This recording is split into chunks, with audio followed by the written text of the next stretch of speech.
বন্ধুরা, welcome back to my channel Valentino. আর আজকে আমি তোমাদের সাথে শেয়ার করতে চলেছি হলদি থিমের উপরে একটা কেক। এই কেকটা বানানোর সময় আমি ভীষণ এক্সাইটিং ছিলাম, কারণ এই কেকটা আমি আমার লাইফে ফার্স্ট টাইম বানাচ্ছি। হলদি কেক আমি আগে কখনো বানাইনি।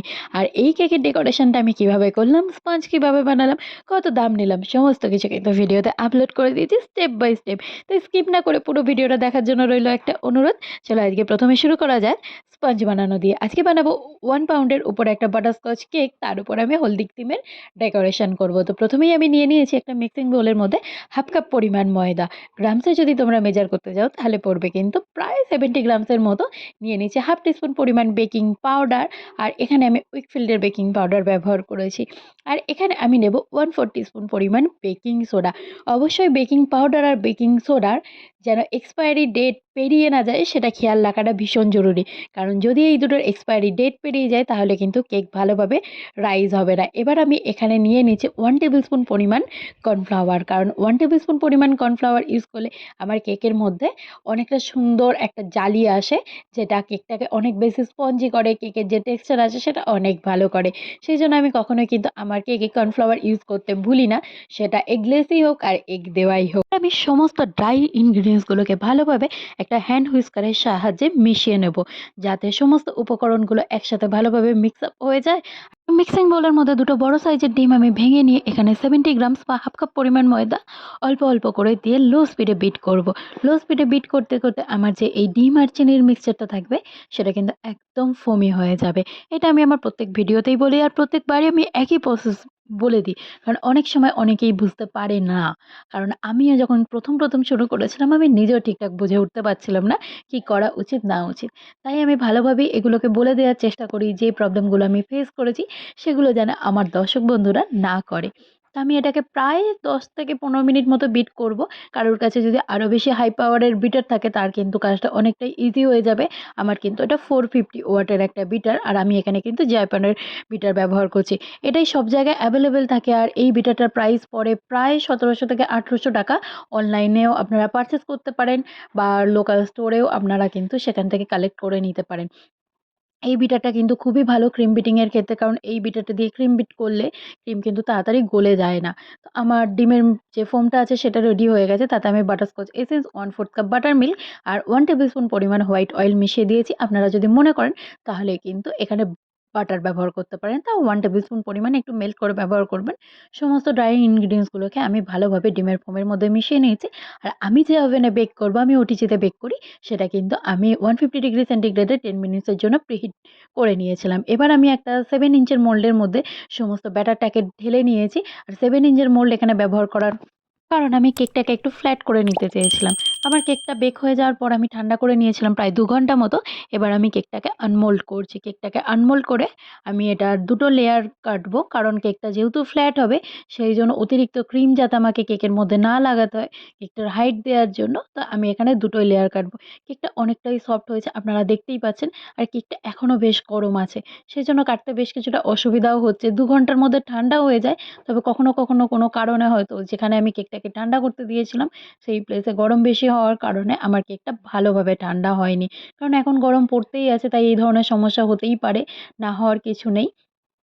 তাই কেকটাকে আমি সবাইকে বলব যারা বানাচ্ছেন অবশ্যই একটু ঠান্ডা করে নেবেন ভালোভাবে, তাহলে কেকের কাটিং করতে সুবিধা হবে। আমার কাছে হাতে সময় ভীষণই কম ছিল, সেইজন্য আমি তাড়াহুড়ো করেই কেকটাকে কাটিং করে ফেলি। আর তার মধ্যে আমি এখানে বাটারস্কচ ক্রাশ আর সুগার সিরাপ দিয়ে আমি একটা সোকিং ওয়াটার বানিয়েছি, যেটা দিয়ে আমার স্পঞ্জটাকে আমি ভালোভাবে সোক করে নিয়েছি। তারপর আমার যে ক্রিম আছে সেটাকে আমি ভালোভাবে লাগিয়ে নিয়েছি। আমি এখানে কিন্তু ট্রোপোলাইটের ক্রিম ব্যবহার করেছি, আর উপরে বাটারস্কচ ক্রাশ ইউজ করেছি। বাটারস্কচ ক্রাশ আমি মালার ইউজ করি, আপনারা চাইলে মানামা কোম্পানিরও ইউজ করতে পারেন। এখানে আমি দিয়ে দিয়েছি বাটারস্কচ ক্রাঞ্চ, আর সেকেন্ড লেয়ারটা রেখে আমি আবার সুগার সিরাপ দিয়ে এখানে ভালোভাবে কেকের স্পঞ্জটাকে সোক করে দিচ্ছি। এবার করব ক্রাম কোটিং। ক্রাম কোটিংটা কিন্তু ভীষণ ইম্পর্টেন্ট, কারণ কেকের যদি খুব ভালো ফিনিশিং কেউ চান অবশ্যই কিন্তু ক্রাম কোটিং করাটা ভীষণ জরুরি। কারণ ক্রাম কোটিং করলে করে নিলে ভালোভাবে, তাহলে কেকের যে গুঁড়োগুলো থাকে সেগুলো কিন্তু কেকের আপার লেয়ার বা ফিনিশিং লেয়ারের উপরে আসে না, আর কেকটা অনেকটাও সুন্দর দেখতে লাগে। তো আমি ভালোভাবে ক্রাম কোটিং করে নেওয়ার পর ফ্রিজে রেখেছিলাম ০.৫ ঘন্টা। তারপর বার করে নিয়ে ইয়েলো কালার দিয়ে আমি বেশ কিছুটা ক্রিমকে কালার করে নিয়েছি। তারপর উপরের লেয়ারে আমি ইয়েলো কালারের ক্রিমটাকে লাগিয়ে দিচ্ছি। এই প্রসেসটা কিন্তু অনেকটাই সময় লাগে। যারা নতুন শুরু করেছেন তাদের ক্ষেত্রে বেশ কিছুটা কমপ্লিকেটেডও লাগতে পারে। বাট প্র্যাকটিস করার সাথে কিন্তু অনেকটাই বেশি জিনিসটা সহজ হয়ে যাবে। আমার প্রায় এই জিনিস প্র্যাকটিস করতে ৩ বছর হয়ে গেছে। তাও এখনো আমার বুক দুরদুর করে। তো আমি এখানে বানাচ্ছি একটা ব্রাইডের শাড়ি। এখানে কিন্তু আমি একটা পেটাল নজল নিয়েছিলাম। তার মধ্যে আমি রেড কালারের ক্রিম ইউজ করে এখানে এই শাড়িটা বানিয়েছি। আর তার মধ্যে আমি এখানে ফন্ডেন্টের ব্যবহার করা, এখানে যে লেসগুলো আছে, ফন্ডেন্ট দিয়ে আমি এই লেসগুলোকে বানিয়ে রেখেছিলাম। সেগুলো আমি লাগিয়ে দিচ্ছি। ফন্ডেন্টের লেসগুলো আমি বানিয়ে কিন্তু ১২ থেকে ১০ ঘন্টা মতো এগুলোকে ভালোভাবে আমি শক্ত করে নিয়েছিলাম। এখানে আমি একটা হার বানিয়েছি আর ফন্ডেন্টের ফ্লোরাল মোটিভ দিয়ে আমি কানের দুল বানিয়েছি।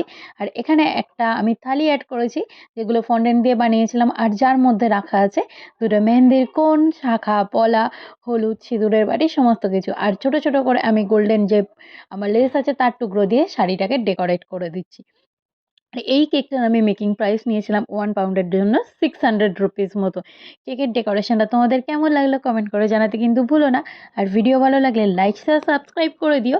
আর পাশে থাকা বেল বাটনটাকে অবশ্যই প্রেস করে দিও। কারণ আমার চ্যানেলে যখন নতুন কোনো ভিডিও আসবে খুব তাড়াতাড়ি তোমাদের কাছে নোটিফিকেশন চলে যাবে। তোমরা কিন্তু সেখান থেকে এসে আমার ভিডিওগুলোকে দেখে নিতে পারো। বেশ কিছুটা খালি রাখার জন্য আমার যে বাকি রেড কালারটা ছিল সেটা আমি একটা স্টার নজলের মধ্যে ঢুকিয়ে নিচে বর্ডার দিয়ে দিচ্ছি। কেকটার লুকটা কিন্তু এখন বেশ ফিরে গেছে। সামনে থেকে কেকের লুকটা কিন্তু বেশ ভালো লাগছিল। আর যেহেতু এটা আমার লাইফে করা ফার্স্ট টাইমের একটা হলদি কেক, তাই আমার এই এক্সপেরিয়েন্সটা সারা জীবন মনে থাকবে।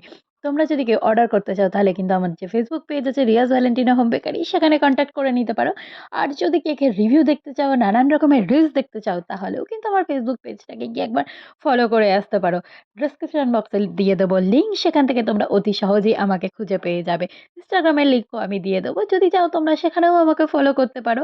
আর নতুন যারা এই ভিডিওগুলো দেখছেন আর আমার ইউটিউব যে ফ্যামিলি আছে তার সাথে জয়েন হতে চাইছেন, তারা কিন্তু প্লিজ একবার সাবস্ক্রাইব বাটনটাকে প্রেস করতে ভুলবেন না। আমার কেকের ডেকোরেশনটা প্রায় কমপ্লিট একদম। আমি দিতে চলে যাব ডেলিভারিতে। আর কাস্টমার কি বলল সেটা কিন্তু খুব তাড়াতাড়ি আমি ফেসবুকে আপলোড করে দেব। সেটা দেখার জন্য কিন্তু আমার ফেসবুক পেজটাকে ফলো অবশ্যই করতে হবে। আরও কি টপিকের উপর আপনারা ভিডিও দেখতে চান, সেগুলো কিন্তু কমেন্ট বক্সে আমাকে জানাতে পারেন। কারণ একজন হোম বেকার হওয়ার কারণে রোজই আমি বিভিন্ন ধরনের কেক বানাই। তাই সব কেক হয়তো অনেক সময় আমি আপলোড করতে পারি না। বাট যে কেক কটা আমি পারি বা সুযোগ পাই সেগুলো কিন্তু শর্টস বা লং ভিডিওর আকারে আমি কিন্তু আপনাদের জন্য আপলোড করে দিই। এইটা হচ্ছে আমার কেকের একদম ফুল লুক। দেখতেই পাচ্ছেন এখানে ২ টো বালা জোড়া, একটা হলদির থালি, কানের দুল, হার, শাড়ি। আমার কিন্তু এই কেকটা করতে ভীষণ ভালো লেগেছিল। যদি কখনো এটা সুযোগ পাই আমি ফুল ফন্ডেন্ট এ করার চেষ্টা করব। কারণ ফুল ফন্ডেন্ট এর কেকের লুক কিন্তু জাস্ট অসম হয়। কেক তো শেষ, চলে যাই এবার ডেলিভারি দিতে। আর আপনারাও অবশ্যই লাইক করে দিন।